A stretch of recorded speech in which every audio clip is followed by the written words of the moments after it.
गुरुर्ब्रह्मा गुरुर्विष्णू गुरुर्देव महेश्वरा सद्गुरु साक्षात परब्रह्म तस्मै श्री सद्गुरवे नमः। जय जय रघुवीर समर्थ श्रीराम समर्थ। सद्गुरु चरणांना नतमस्तक होऊन आपण या शुभ्र सकाळच्या वातावरणामध्ये सर्वजण उपासना करूनच श्रवणाला बसलेले आहात असं समजून आपण या निरूपणास सुरुवात करूया। मायबाप सज्जनांचं स्वागत आहे। समर्थांनी सांगितलंच आहे ना, या जीवनामध्ये तुला तारणार आहे ना ते म्हणजे भगवंताचं नामस्मरण आहे। म्हणूनच जिथे भगवंताचं नामस्मरण चालू असेल तिथे तू आयुष्यामध्ये कंटाळा कधीच करू नकोस। बघा, जेव्हा आपण श्रवणाला बसतो ना, बघा एखादा नवीन मनुष्य जेव्हा श्रवणाला बसतो जेव्हा तो श्रवणाला बसतो ना तेव्हा तो लगेच झोपून जातो। बघा, कधी कधी गोळ्या खाऊन सुद्धा झोप येत नाही असा मनुष्य जेव्हा श्रवणाला बसतो तो का झोपी जात असेल बरं? कधी तुम्ही विचार केला आहे का या गोष्टीचा? कारण जेव्हा चांगली गोष्ट असते ना, भगवंताचं नामस्मरण असतं ना, आपल्या मनाला सुद्धा झोपून टाकतं। म्हणजे त्या नामस्मरणामध्ये किती शक्ती असेल बरं? तुम्ही विचार करा, आपल्या मनाला कंट्रोल करणारं फक्त एकमेव साधन आहे, ते म्हणजे भगवंताचं नामस्मरण। जेव्हा एखाद्या मनुष्याला आपण कुठे कीर्तनामध्ये बसू, श्रवणामध्ये बसू, कोणत्या सत्संगामध्ये जरी बसला ना तरी त्याचं मन आहे ना लगेच झोपी जातं। बघा, कधी कधी होतं काय, मग आपल्याला झोप येत नाही म्हणून आपण डॉक्टरकडे जातो, गोळ्या घेतो, तरी सुद्धा पूर्ण रात्रभर झोप येत नाही। मग या श्रवणामध्ये एवढी ताकद का आहे बरं? कारण श्रवणामध्ये असतं नामस्मरण। भगवंताची कृपा सदैव मनुष्याच्या मनावर होत असते आणि म्हणूनच मनुष्य झोपी जातो ना। पण समर्थांनी काय सांगितलेलं आहे बरं? जो मनुष्य झोपी जातो ना तो श्रवण करतो का बरं? कधीच नाही। अरे मनुष्या, तुझ्यावर भगवंताची कृपा एवढी आहे ना, त्याचं नाम तुझ्या या हृदयामध्ये गेलं तरी सुद्धा हृदय तुझं झोपून जातं। मग तू जर स्वतः नामस्मरण केलं तर तुझ्या हृदयाला कमी ऊर्जा मिळेल का? तुझं मन किती प्रसन्न राहील, तू या कधी विचार केला आहेस का बरं? कधीतरी या गोष्टीचा विचार आहे ना मनुष्याने करायला हवा। पण मनुष्य आहे ना तो विचार करतो पैशा पाण्याचा, तो विचार करतो बायको मुलांचा, तो विचार करतो चिंतेचा, पण भगवंताचा कधी विचार करतो का? जर ज्या मनुष्यानं भगवंताचा विचार करणं सुरू केला ना तर त्याच्या जीवनामध्ये समाधान निर्माण होईल। पण मनुष्य मात्र ज्याचा विचार करायचा असतो ना तो कधीच करत नाही, उलट भगवंताला तो दोष देत असतो। समर्थांनी मनाच्या श्लोकांमध्ये सुंदर वर्णन केलेलं आहे। नको वीट माणू रघुनायकाचा, अति आदरे बोलिजे राम वाचा, नवेचे मुखी सापडे रे फुकाचा, करी घोष त्या जानकी वल्लभाचा। म्हणजे काय बरं? म्हणजे हे चंचळ मन असं आहे ना, ते एका ठिकाणी कुठेही थांबत नाही। म्हणून या चंचळ मनानं जर एका ठिकाणी तुम्हाला थांबायचं असेल ना तर रघुनायकाचं नामस्मरण करायला कधीच कंटाळा करू नकोस, समर्थांनी सांगितलेलं आहे। पण मनुष्य आहे ना कधीच भगवंताचं नामस्मरण करत नाही. बघा आपल्या मुलांना सुद्धा आपण सांगितलं ना की चल थोडा वेळ कीर्तनाला बस, श्रवणाला बस, पण तो कधीच त्याचं मन लागणार नाही.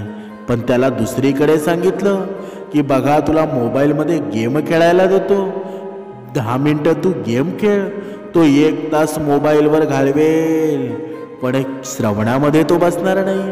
पण यामध्ये संस्काराचाच विषय येतो ना, म्हणूनच सुसंस्कार आपल्या मुलांवर घडायला हवे.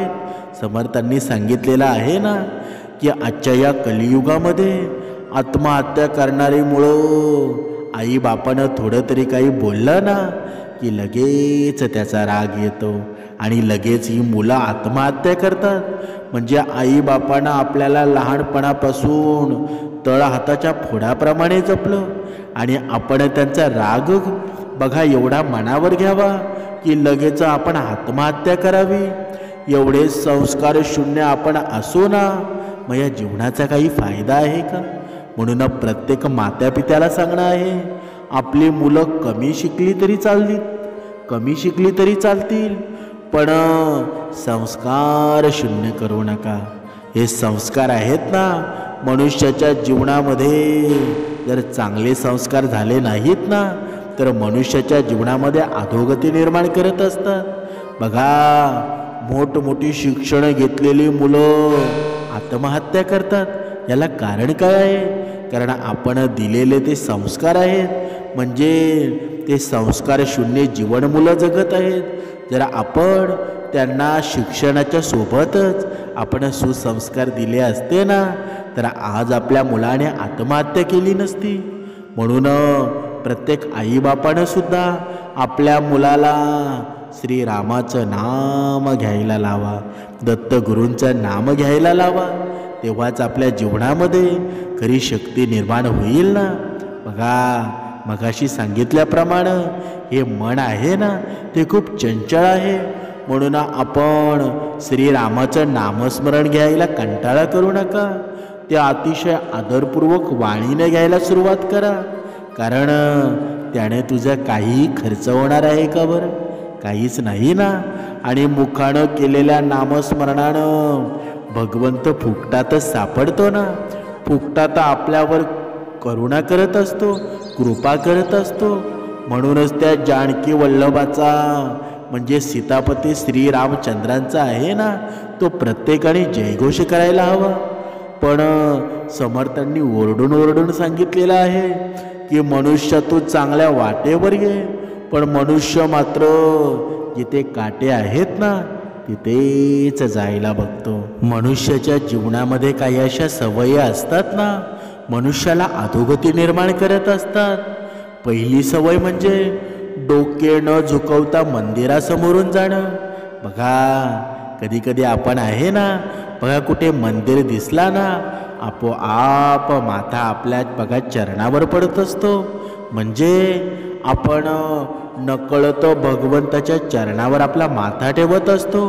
कुठे आपण गाडीमधून जात असू, गाडीतून आपल्याला कोणत्या हनुमंताचं मंदिर दिसू द्या, श्रीरामचंद्रांचं मंदिर दिसू द्या, दत्तगुरूंचं मंदिर दिसू द्या, कोणतं सुद्धा मंदिर असेल ना की लगेच आपण त्या भगवंताला प्रणामच करतो ना की भगवंता माझा प्रवास सुखाचा हो. म्हणजे हे आपल्यामध्ये सद्गुण असतात म्हणून आपलं डोकं खाली होतं. पण ज्या मनुष्याच्या जीवनामध्ये सद्गुण नसतात ना तो कधीच डोकं झुकवणार नाही. हे संस्कार आहेत आणि हे संस्कार आपल्या मुलांना आपण द्यायला हवे. दुसरी गोष्ट म्हणजे बघा संध्याकाळच्या वेळेला घराचा मुख्य दरवाजा बंद ठेवणं. बघा काही माणसं असतात ना, आणि शहरामध्ये तर एवढी भयानक परिस्थिती आहे ना की कधी लक्ष्मीचा वेळ आहे की कधी ब्रह्ममुहूर्त आहे हे त्यांना कधी माहीतच होत नाही. कारण 24 तास आपला दरवाजा बंद असतो. मग शहरातलं जीवन चांगलं आहे की खेड्यातलं जीवन चांगलं आहे ते प्रत्येकाने आपल्या मनाला विचारावं. जो खेड्यामध्ये जीवन जगतो ना तो खरा भक्तिमार्ग करत असतो, कारण त्याला निसर्गाची साथ सुद्धा मिळत असते आणि खेळातलं वातावरण आहे ना ते मन प्रसन्न करतं. म्हणूनच समर्थांनी सांगितलेलं आहे, मनुष्याने भक्तिमार्ग करायचा झाला ना तर निसर्गाच्या सानिध्यामध्ये करायला हवा. बघा, पण आपल्याला कामाच्या व्यापापायी आपल्याला ते जमत नाही ना, म्हणून आपण हवं तिथे आपण भक्तिमार्ग सुरू करतो.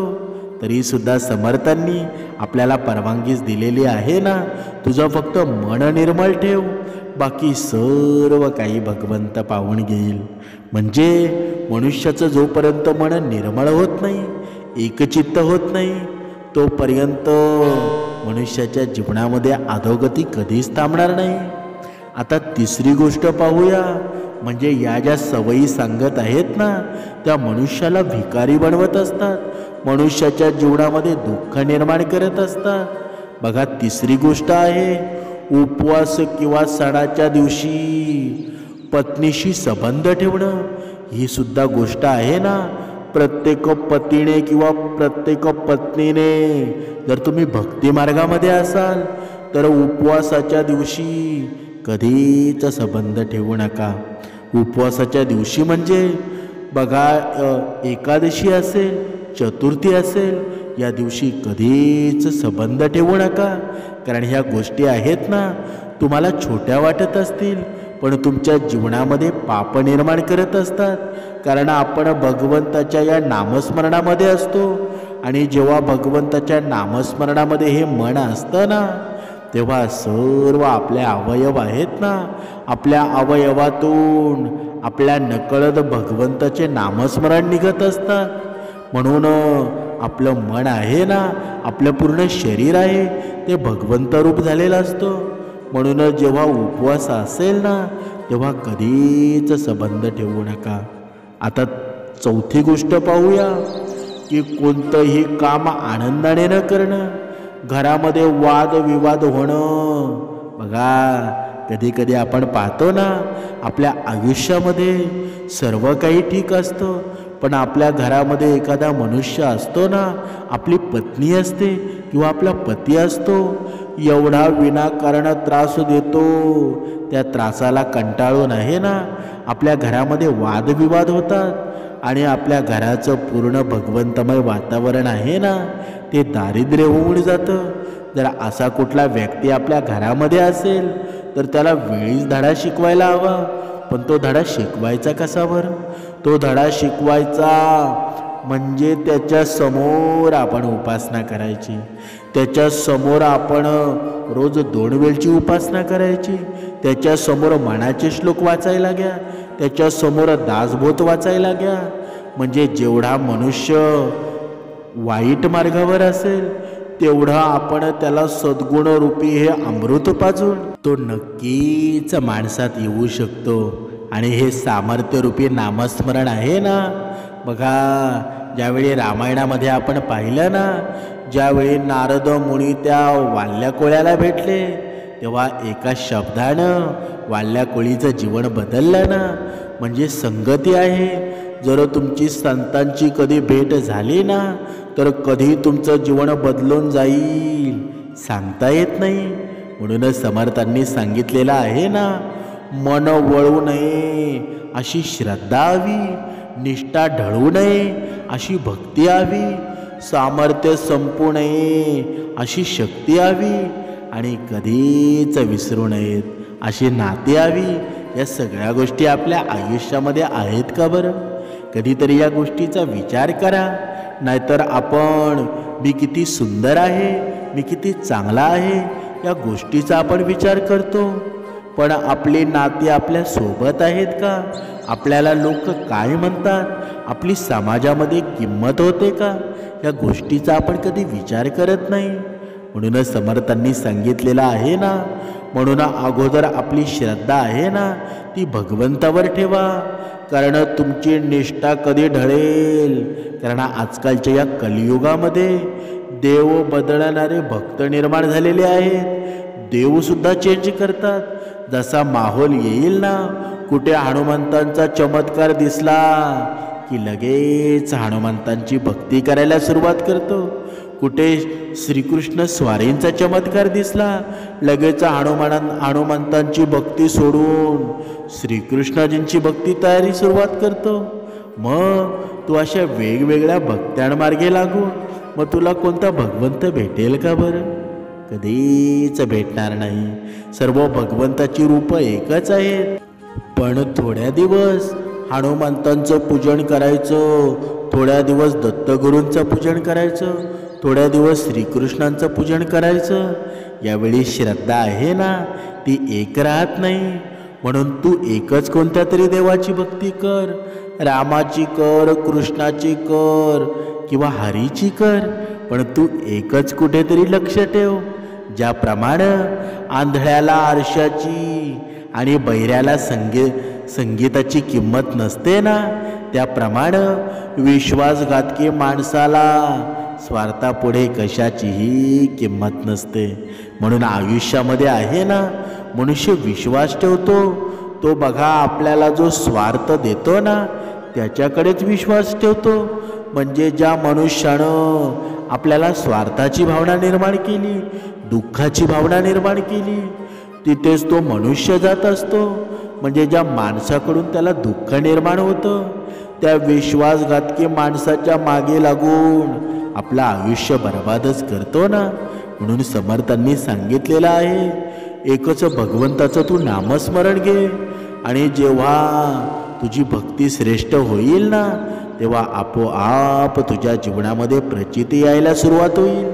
म्हणजे बदल हा निसर्गाचा नियम आहे. पण एवढं सुद्धा बदलू नको की तुझी संस्कृती तू विसरून जाशील.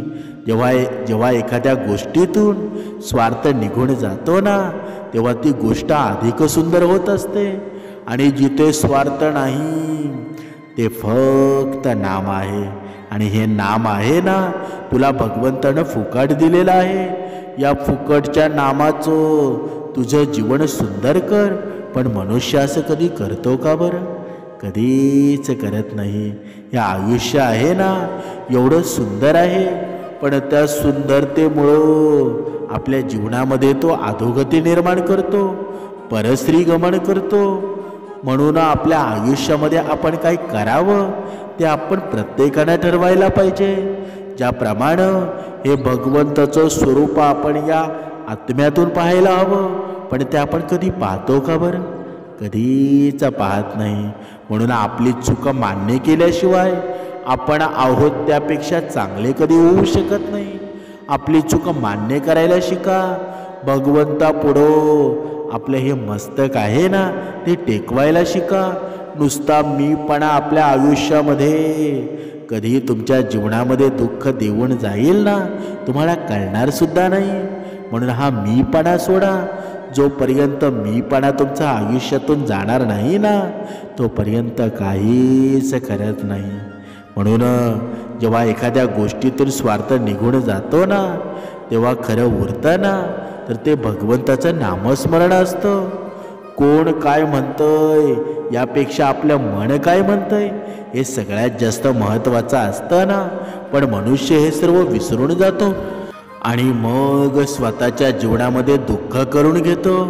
पण समर्थांनी सांगितलेलं आहे, मना मानसी दुःख आणू नको रे, मना सर्वता शोक चिंता नको रे, विवेके देह बुद्धी सोडून द्यावी, विदेहीपणे मुक्ती भोगीत जावी. जय जय रघुवीर समर्थ. बघा किती सुंदर वर्णन केलेलं आहे. हे म्हणा, तू दुःखाचा विचार करत बसू नकोस. सारखं दुःख आहे ना, ती काळजी करू नकोस. जर तू दुःखांचा विचार करत बसशील ना, तर हा चिंतारूपी रोग तुला खाऊन टाकेल. म्हणून विवेकाने हा देह आहे ना, हाचा आत्मा ही बुद्धी सोडून द्यावी. म्हणजेच तुझ्या जीवनामध्ये जे काही घडत आहे ना, ज्यावेळी तू भगवंतावर सर्व सोपून देशील ना, तेव्हा सर्व तुझ्या मनाप्रमाणे घडेल. पण मनुष्य करतो काय बरं? जेव्हा स्वतःचा स्वार्थच पुढे येतो ना, तेव्हा तो कोणावर काही सोपवून देत नाही. आपल्या आईबापावर सुद्धा विश्वास नसतो, मग तो भगवंतावर विश्वास कधी करेल का बरं? कधीच करणार नाही. म्हणून मुलींना सुद्धा सांगणं आहे, मुलांना सुद्धा सांगणं आहे की आपल्या आईबापावर विश्वास आहे ना, तो कधीच ढासळून देऊ नका.